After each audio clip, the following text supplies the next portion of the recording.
Effectivement, les chiffres sont terribles. 84% des moins de 2 ans regardent la télévision une fois par semaine. 43% des moins de 2 ans ont accès à Internet. Qu'est-ce qu'on fait sur Internet quand on a moins de 2 ans? Je ne comprends pas. La consommation des écrans a augmenté de 54% chez les enfants. On a beaucoup de non, on a seulement 2 oui. Jean-Michel Maire, non. Bah, je dis non, parce que s'ils n'ont pas Internet ou s'ils n'ont pas d'écran, qu'est-ce qu'on fait? On est obligé de s'en occuper. C'est une catastrophe totale. Eh ben oui. Personne n'a d'enfants ici, alors. Tous ceux qui ont des enfants, ils ne sont pas hypocrites, savent très bien que quand tu rentres d'une journée, tu es fatigué, bah ton enfant, tu le colles devant son ordi. Je ne dis pas qu'il faut qu'il regarde des jeux violents, des choses comme ça. Mais à 2 ans. À 2 ans. Non, 2 ans, je comprends pas. Je suis comme vous, je comprends pas l'histoire de 2 3 ans. Alors. Mais 3-4 ans, voilà, comme ça. Après, il y a des jeux éducatifs sur Internet, il y a des choses très bien faites qui les éveillent et qui leur apprennent beaucoup plus que si moi je les aide en traînant des savates, etc.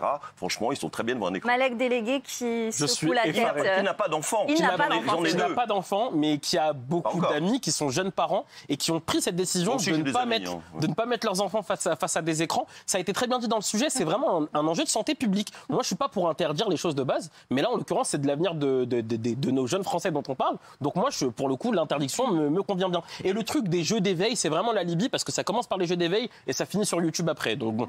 Enfin, ils vont pas sur Tinder à 2 ans, t'es gentil. Ah non, sinon ils croiseraient Sophie et ce serait mal.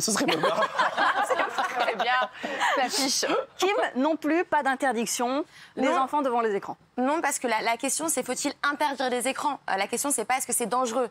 Est-ce que c'est dangereux? Oui. Donc je te rejoins entièrement. Oui, c'est dangereux. Mais de là à interdire les écrans, pour moi, c'est pas la solution.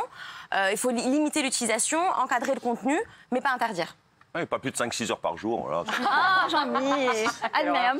Jean-Michel, il veut nous faire le remake d'Orange Mécanique avec les enfants. En fait, on voit des petits gamins qui sont cloués sur leur canapé en train de regarder des séries. C'est comme les espèces de chaînes télévision qui sont pour les tout petits. Il y a des chaînes avec des programmes baby.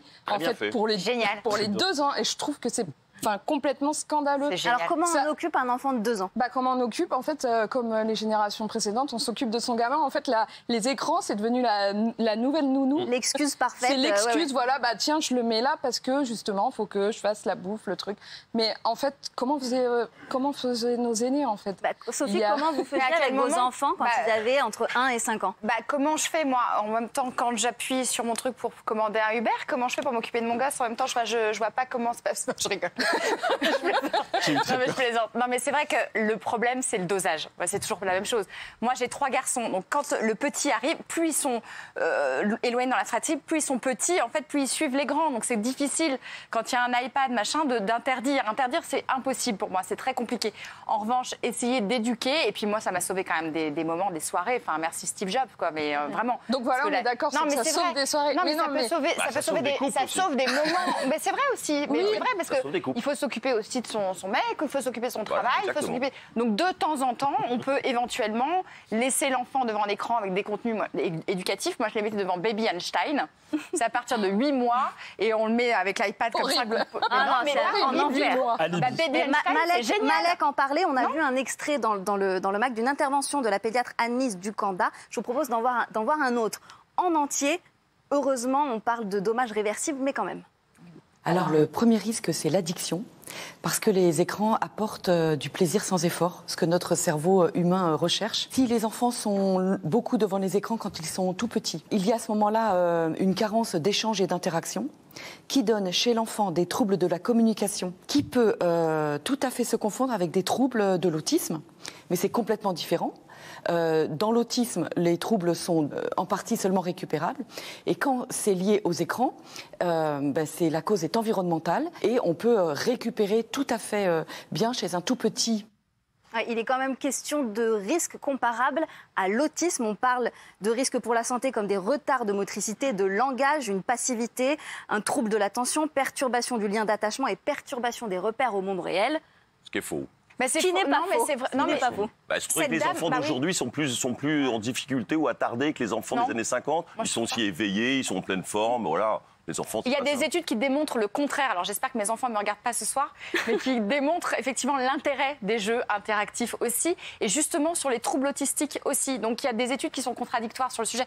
C'est toujours la même chose, c'est une question de dosage, c'est une question d'extrême. Si le gosse il est pendant 6 heures sur le truc, évidemment qu'il va devenir complètement OK. Écoutons Juliette sur ce sujet. Oui, moi je suis d'accord, c'est une question de dosage en fait, et puis il faut les éduquer aux écrans, il faut encadrer, il faut limiter. Il y a des jeux éducatifs et puis il y a aussi des émissions éducatives. Moi, j'ai une copine, elle met son gamin qui a 3 ans devant la tablette, elle lui met une série éducative et puis le gamin, il a 3 ans, il connaît les dinosaures, il connaît le tricératops, le tyrannosaure. Dora l'exploratrice, il a 3 ans, il est super fort quand même.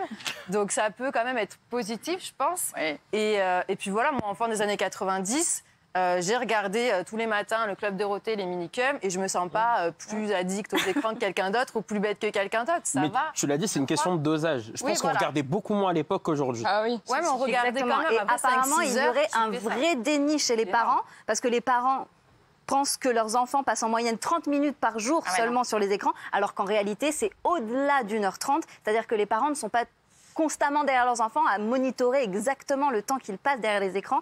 Et en fait, leur donner comme ça libre accès à une tablette, à un ordinateur, ça peut potentiellement être dangereux quand on ne contrôle pas l'usage qu'en fait son enfant. Il y a un contrôle parental maintenant, en plus sur la télé, sur la tablette, donc on peut.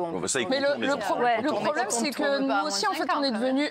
Nous-mêmes, on est plus. Enfin, certains sont plus capables d'être juges dans le dosage parce que nous-mêmes adultes, on est addicts à nos téléphones. Bien sûr. On en est en permanence, alors qu'il y a quelques années, c'était pas le cas. Donc même nous, en tant que parents, on va se dire, bah tiens, s'il reste 1h30 devant le dessin animé et qu'il a 3 ans, c'est pas grave. Non, mais en c'est fait, vrai. si. On n'est plus. T'as complètement raison, parce que quand moi je me vois de temps en temps, je fais, tu peux arrêter avec ton téléphone, s'il te plaît. Tu arrêtes avec ton téléphone. En étant toi-même sur ton téléphone. Bah oui, donc c'est vrai que c'est compliqué. Puis il ne faut pas lutter, il faut vivre avec son temps. La société évolue comme ça, puis voilà, il n'y a pas de problème. Moi, je vois pas de problème, il n'y a pas d'iceberg devant nous, franchement. On l'a dit, c'est une question de dosage. Et quand même, chez les enfants de moins de 5 ans, particulièrement chez les tout petits, ça peut avoir des dommages sur la santé, sur l'attention, etc. Donc attention, c'est à l'extrême. Au moins de 5 ans, interdiction complète. Non. Pourquoi pas régler ça chez vous, ça ne nous regarde pas.